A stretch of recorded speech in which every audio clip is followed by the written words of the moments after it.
በስመ አብ ወወልድ ወመንፈስ ቅዱስ አሐዱ አምላክ ቅዱስ ቅዱስ ቅዱስ እናተባልካ በአፍ ሱራፌል እትምስገን ወይታ ሰራዊት እግዚአብሔር ምስጋና ኃይሊ ክብረ ውዳሴ ንዓኻ ይኹን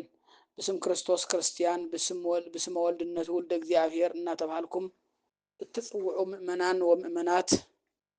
አቦታት አዴታት አሕዋት አሓት በስም እግዚአብሔር ከመይ ውዕላትኩም እግዚአብሔር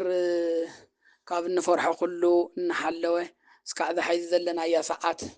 ዘጽሕና አምላኽ አቦታትና እግዚአብሔር ምስጋና ይብጽሐዮ ኦ ቤተ እስራኤል ንምንታይ ትሞቱ እዛ ሓጻር እንዛ ዘለትና ሓጻር ደቂቃን ሓጸርቲ ደቂቃታት እንመሃረሉ ርእሲ ኦ ቤተ እስራኤል ንምንታይ ትሞቱ ዝብል እዩ ዝመክር እግዚአብሔር እዩ ዘስተምህር እግዚአብሔር እዩ እግዚአብሔር ንዓነ ንኹላትና ጸጉኡ ይዓድለና ኦ ቤተ እስራኤል ንምንታይ ትሞቱ ትንቢተ ሕዝቅኤል ምዕራፍ 18 ቁጥር 31 እስከ 32 ወቤተ እስራኤል ንምንታይ ትሞቱ ዝነብይ እዚ ንእስራኤላውያን ካብ ንኽምለሱ ካብ ኃጢአቶም ንኽናገፉ በወቢሎም ናብ እግዚአብሔር ክቐርቡ ብዙሕ ግዜ ይነግሮም ነይሩ እስራኤላውያን ብዙሕ ግዜ ይነግሮም ነይሩ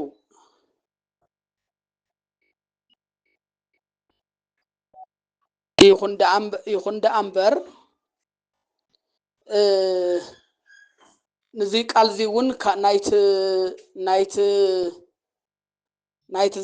ናይቲ ዝህቦ ተልእኾ መቐጸልታ እዩ ኩሉ ግዜ ናይቲ ዝግስጾም ናይቲ ግሳጽ እዩ ናይቲ ምዕዳኑ ናይቲ ምኽሩ መወዳእታ እዩ እዚ መቐጸልታ እዩ እውን ኦ ቤተ እስራኤል ንምንታይ ትሞቱ ማለት ሞት በተለይ ድሕሪ ውድቀት ወዲ ሰብ ድሕሪ ብኃጢአት ምውዳቁ ዳርጋ ተፈጥሮ እስካዕ ዝመስል ምንም እኳ ወዲ ሰብ ከም መጽሓፍ ዘሎ እግዚአብሔር ሞት አይፈጠረን ተኾን ግን ድኹማት ሰባት ጸውዕዎ መሓዛውን ገበርዎ ከም ዝብል ወዲ ሰብ ንሞት አይተፈጠረን ንኽመውት አይተፈጠረን ነይሩ ኣብ ገነት 1000 ዓመት ጸኒሑ ድሕሪኡ ግን ብዕፀ ህይወት ተሓዲሱ ዕፀ ህይወት በሊዑ ተሓዲሱ ብህይወት ክነብር እዩ ተደልዩ ነይሩ ይኹን ደኣ እምበር ኣብዚ ኩሉ ከይበጽሐ ሰብ ዳርጋ ዓርሱ ናይ ዓርሰ ምጥፋእ ዝመስል ነገር ስለ ዝፈጸመ ብኃጢአት ምስ ወደቀ ሞት ኣብ ልዕሊኡ ብጣዕሚ ሰልጢኑ ምክንያቱ ከምቲ መጽሓፍ ዝብሎ ኃጢአት ብሓደ ሰብ ምክንያት ኣተወት ኃጢአት ድማ ነቲ ሞት አንገሶ ወይ ደሞ ኣሰልጠኖ ከም ዝብል ሞት ኣብ ልዕሊ ሰባት ሰልጢኑ እዩ ይኹን ደኣ እምበር እዚ እውን ብክርስቶስ ታሪኹ ተቐይሩ ሞት ምዃኑ ተሪፉ ሞት ናይ ህይወት መእተዊ ናብ ህይወት መተሓላለፊ ኮይኑ እዩ ምክንያቱ ከምቲ መጽሓፍ ዝብሎ ካብ ሞት ናብ ህይወት ተሳጊርና ፋሲካ ብሂል ማዕዶት ብሂል በዘወቱ አዶነ ሞት ውስጥ ህይወት ካብ ሞት ናብ ህይወት ተሰጋጊርና ኢና በክርስቶስ አቢልና ስለዚህ እቲ ነብይ ዝብሎ ዘሎ ስለ ስጋው ሞት አይኮነስ ብነብሲ ነቲ ሞተ ነብስ እንብሎ ማለት እዩ ከምቲ መጽሓፍ ዝብሎ ነቶም ስጋኹም ዝቀትሉ ኣይትፍርሕዎም ነብስኹም ክቀትልዋ ኣይኽእሉን እኳ ዳስ ክትፈርሕዎ ዘለኩም ነቲ ምስ ቀተለውን ነብስን ስጋን ኣዋሂዱ ኣትስኡ ኣብ ገሃነም ክኹንን ስልጣን ዘለዎ ንዑ ኢኹም ክትፈርሑ ዘለኩም ከም ዝብል መጽሓፍ እዚ እውን ስለ ሞተ ነብስ ድሕሪ ሞት ኣብ ናይ ዘለዓለማዊ ስቃይ ኣቲኻ ስለምስቃይ ንሱ ሞተ ነብስ ሞታ ለነብስ ረሂቅ እግዚአብሔር ናይ ነብስ ሞት ማለት ካብ እግዚአብሔር ምርሓቅ እዩ ተባሂሉ ከም ተጻሓፈ كم تصحفه كاو እግዚአብሔር ተፈሊኻ ናዘላዕለማዊ ስቃይ ከም ትመጽሓፍ ዝብሎ ትሓሰኽዎ ይድቅስን ሓወይ ይጠፍእን ተባሃለ ኣብ ገሃነመ እሳት ኣቲኻ ካብ እግዚአብሔር ተፈለየ ናብራ ካብ እግዚአብሔር ተፈሊኻ ዝሓልፍ ናብራ እዩ ናይ ስቃይ ምዃኑ ጥራሕ ኣይኮነን ስቃይ ሓደ ግዜ ምቁር ስቃይ ኣሎ ምስ እግዚአብሔር ኮንካ ትሳቀዮ ናይ ሰማዕታት ናይ ሐዋርያት ናይ ነቢያት ስቃይ ቅዱስ ምቁር ስቃይ እዩ ምክንያቱ ተስፋ ዘለዎ ስቃይ እዩ ስቃይ ግን ተስፋ እንተዘይሃልይዎ ብጣዕሚ ስቃይ ካ እዩ ዝገደደ እዩ ዝኸውን ስለዚ ተስፋ ዘይብሉ ስቃይ ማለትና እዩ ሞት ነብስ ማለት ተስፋ ዘይብሉ ስቃይ እዩ እዚውን ይትነብይውን ዝዛረበሉ ዘለውን እዚ እዩ ንምንታይ ኢኹም ታይብሉ ነይሮም ቶም ህዝቢ አቦታት ዘይሸወተ ነገር ገና ትውልዶ እኽሊ በሊዖም ቶም ናይቶም ህፃናት አስናኖም ድማ ረገፈ ይብሉ ነይሮም እዚ ታይ ማለት እዩ ንሕና ብዝገበርናዮ ኃጢአት ከይኮነስ አቦታትና ብዝገበርዎ ኃጢአት ኢና ናቱ ኢና ዕዳ ንኸፍል ዘለና ይብሉ ነይሮም እግዚአብሔር እዚ ብትነብይ ገሲጽዎም ነይሩ ብትነብይ ሓዲሩ ብትነብይ ልኢኹ ገሲጽዎም ነይሩ እኮም ኣይትበሉ አነ ውላድ በኃጢአት አቦ በኃጢአት ውላዱ አይመውትን ናይት ቦ ነፍሲ ናተይ ከም ዝኾነት ናይት ውላዱ ነፍስውን ናተይ እያ ስለዚ ታበደለት ነፍሲ አትመውት እምበር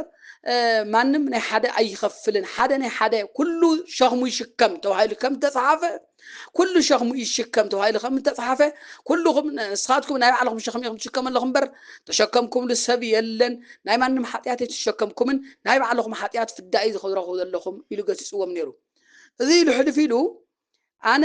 ኃጢአተኛ ካብ ኃጢአቱ ዘወር እንተይሉ ኃጢአቱን ተሓዲጉ ኃጢአቱን ተተመሊሱ ኃጢአቱ ይሕሰበሉን ተጻድቁውን ብዙሕ ዓመት እኳ ጽድቅና ገበረ ጸኒሑ ይኹን ዳንበር ካብቲ ጽድቁ እንተርሒቁ ጽድቆ ይሕሰበሉን ኢሉ ይኽና ለይኸድሞ ኣብ ቤተ እስራኤል ተመለሱ ተናስሑ አነ ናትኩም ሞት አየብህገንን ናትኩም ሞት አየድልየንን ናትኩም ሞት አይሕጉሰንን ስለዚ ንምንታይኹም ትሞቱ ንምንታይኹም ካባይ ተፈሊኹም ትሞቱ ኣሕዋተየ ካብ እግዚአብሔር ተፈሊና ንሕልፎ ናብራ ክንዲ ዝመቸዎ ናይ ስጋ ምቾት ይሃልዎ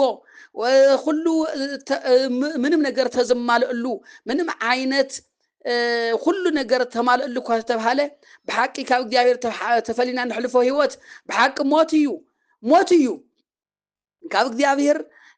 ከምቲ መጽሓፍ ዝብሎ ዳዊት ከም ዝበሎ ኣብ ቤት ሓጣን ካብ ምንባር ኣብ ቤት እግዚአብሔር ክወድርበ መረጽኩ ይብል እወ ኣብ ካሊውን ኣብ ካልኦት ቦታታት ሽሕ መዓልቲ ካብ ምሕላፍ ኣብ ገዛኻ ሓንቲ መዓልቲ ምሕላፍ ብጣዕሚ አዛዓዘዘትን ተናዓይ ታሰናይ ነገርን እያ ይብል ስለዚ ካብ ሞት ንምንታይ ኢኹም ትሞቱ ዘይትምለሱ ዘይትናስሑ እናበለ እዩ ዝመኽሮም ስለዚ ንሕና እውን ክንምለስ እግዚአብሔር ክንምለስ ብተፈላለየ ነገር ብኃጢአት ዝሞትና ኢና ኣብ ውሽጢ ኃጢአት ተዘፊቕና እንነብር እንተሃሊና እግዚአብሔር ሒዙውን ንምንታይ ትሞቱ እናበለ ናብ ድሕነት ናብ ህይወት ክንጋበዝ ናብኡ ሒዙውን መጸዋዕታ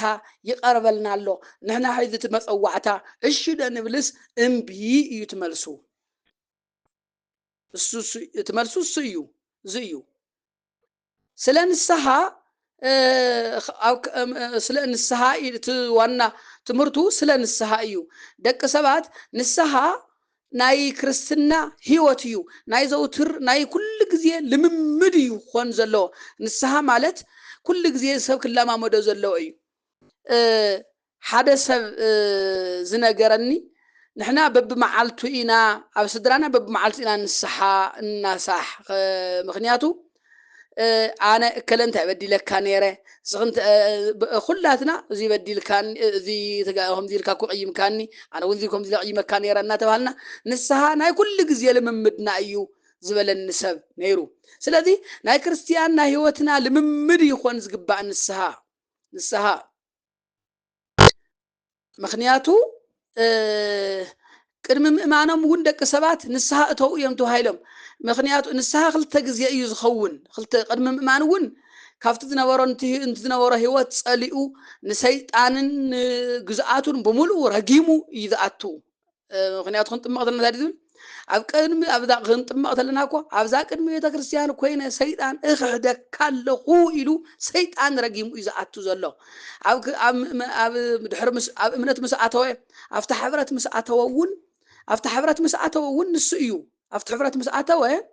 ናይ ኩሉ ግዜ ልምምዱ ምክንያቱ ከምቲ ብዙሕ ግዜ ንብሎ ምውዳቕ ኣዳማዊ እዩ ወዲቕካ ምትራፍ ግን ዲያብሎሳዊ እዩ ከም ዝበሃል ንሕና ኣዳማውያን ስለዝኾነ ኣዳማዊ ከዓ እንትር ኮይኑ ከዓ ምንሳሕ ባህርያዊ ወይ ደሞ ልማዳዊ ህይወት እዩ ናይ ክርስቲያን ልምምድ ይኾን ዝግባእ ኣቦታት ብሄራውያን ሊቃውንት ዘቐመጥዎ ነገር ኣሎ ነቲ ሎሚ ዝሓዝኑ ብፁዓን እዮም ሳቶም ክሕጎሱ እዮም ሞ ዝብል ትንተና ኣቐምጡ ተለው ሓው ሓፍቲ ሞተኒ ኣቦ ወላዲት ሞተትኒ ኢልካ ምሕዛን እዚ ስጋዊ እዩ ይብሉ ዘይግባእ ሓዘን እውን እዩ ሓዘን ዝግባእ ሓደ ናይ ባዕልኻ ሓጢኣት ሓሲብካ እስኻ ዝገበርካዮ ሓሲብካ ዝሕዘን ሓዘን እዙይ ዝግባእ ሓዘን ይብልዎ እዚ ከዓ ብዙሓት ኣቦታት ገይሮሞ እዮም እኒ ዳዊት ኣብ መዝሙር 6 ከምዚ ዝብል እግዚኦ ጎይታ ብመዓትካ ይትቕሰፈኒ ብመቕሰፍትካ ይትገስጸኒ ኣነ ድው እየሞ ይቕረበለኒ እናበለ ይዛረብ ኩሉ ግዜ ብንብዓተይ ዓራተይ ይሓፅብ ነበርኩ እንት ምድቃሰይ እውን ብንብዓተይ ኩሉ ግዜ የርሕሶ ነበርኩ ይብል ሕልፍ ኢሉ እግዚኣብሔር ቃል ብኽያተይ ሰሚዑኒ እዩ እግዚኣብሔር ልመናይ ተቐቢሉኒ ይብል ኣብ መዝሙር 50 እውን ብ51 ምቅንፍ ኦ ጎይታ ብምሕረትካ ይቕረበለኒ ከም ምሕረትካ እውን ሓጢኣተይ ደምስስ ካብ ሓጢኣተይ ሕፀበኒ ኣንጽህኒ በደለይ ይፈልጥ እየ ሓጢኣተይ እውን ኩሉ ግዜ ኣብ ቅድመ እያ ንዓይኻ ንበይንኻ በደልኩ ክፉእ ዘበለ እውን ኣብ ቅድሜኻ ገበርኩ እዩ ዝብል ሕልፍ ኢሉ ሕፀበኒ ከም በረደ ፃዕድወኒ በደለይ ኩሉ ደምስሰለይ ንጹህ ልቢ ፍጠረለይ እዩ ዝብል ስለዚ ዳዊት ስለ ሓጢኣቱ ይናሳሕ ነይሩ ምድቃሱ እስካዕ ዝርሕስ ይነብዕ ነይሩ እዚ ናይ ክርስቲያን ልምምድ ይኾን ዝግብኦ ኩሉ ግዜ ጴጥሮስ ስለ ሓጢኣቱ ብጣዕሚ በኺዩ ቅዱስ ያሬድ ንብኪ መሪረ ከመ ኣቡነ ጴጥሮስ ይብል ከም ጴጥሮስ ሰለስተ ግዜ ምስ ከሓደ ድሕሮ ምስ ነቀወ ግን ትዝ ምስ በሎ ብጣዕሚ ነቢዑ ስለዚ ዝግባእ ሓዘን ሓደ ናይ ባዕልኻ ሓጢኣት ሓሲብካ ዝገበርካዮ ካብ እግዚኣብሔር ተፈሊኻ ዘሕለፍካዮ ህይወት ሓሲብካ ዝንባዕ ንብዓት እዚ ዝግባእ ሓዘን ይብልዎ ካልኣይ ናይ ሓውካ ሓጢኣት ሓሲብካ ናይ ደቂ ሰባት ሓጢኣት ሓሲብካ ኤርምያስ ክንደይ ግዜ ንኢየሩሳሌም ይበኽየላ ነይሩ ንእስራኤላውያን ይበኽየሎም ነይሩ ይነብዐሎም ነይሩ ብዙሕ ግዜ ነብዕሎም ኢሳይያስ እውን ከምኡ ይብል ነይሩ ስለታ ወገነይ ስለቲ ህዝበይ ክበክ ግደፉኒ ህድጉኒ እብኪ መሪረ ይብል ነይሩ ኤርምያስ መን እዩ ንንብዓተይ ናይ ማይ ጉድጓድ መን ምገበረለይ ኣበይ ምረኸብክዎ ንብዓተይ እተነዕንተይ እሞ ናይ ማይ ጉድጓድ ከም ኮናለይ ይሉ ነይሩ ስለዚ ናይ ሕዋትካ ናይ ህዝብኻ ሓጢ ናይ ካልኦት ህዝቢ ናይ ዓለም ሓጢኣት ሓሲብካ ምንባዕ እውን ንክርስቲያን ይግባእ እዩ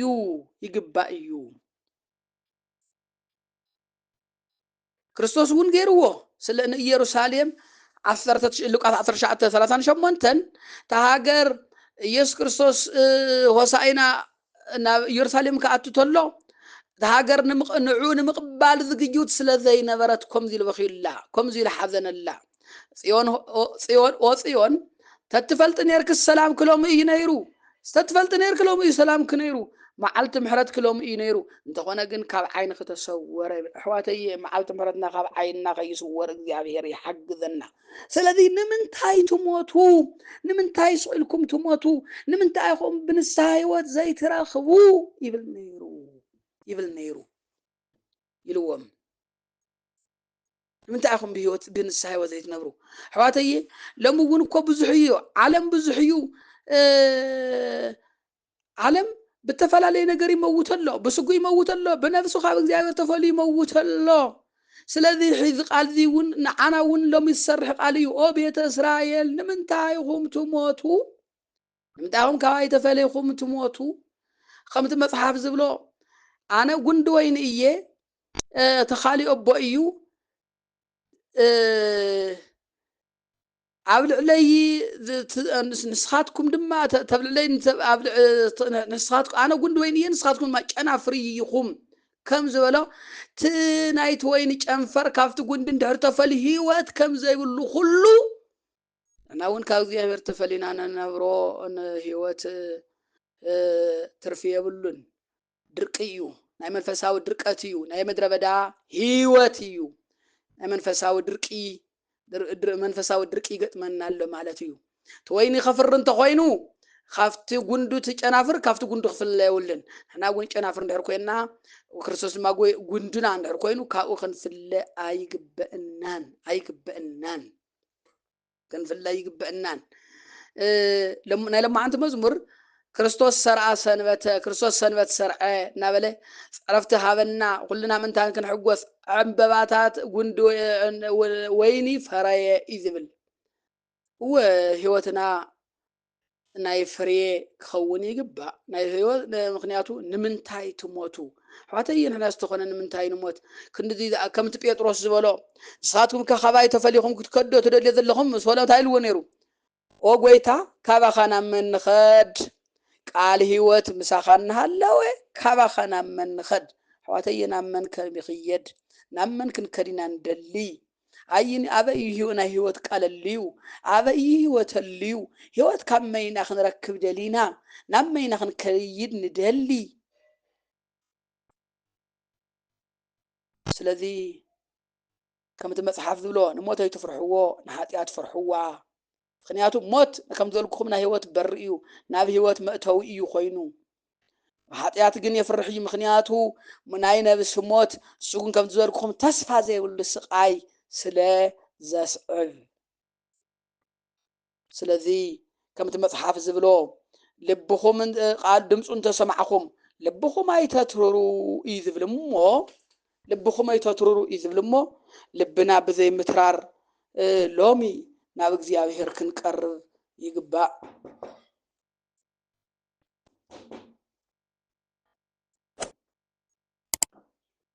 ሎሚ ናብ እግዚአብሔር ክንቀርብ ይግባእ ስለዝነበረና ጊዜ ናይ ጊዜ ባዕሉ ዝኾነ እግዚአብሔር ምስጋና ይብጽሐዮ ወስብሐት ለእግዚአብሔር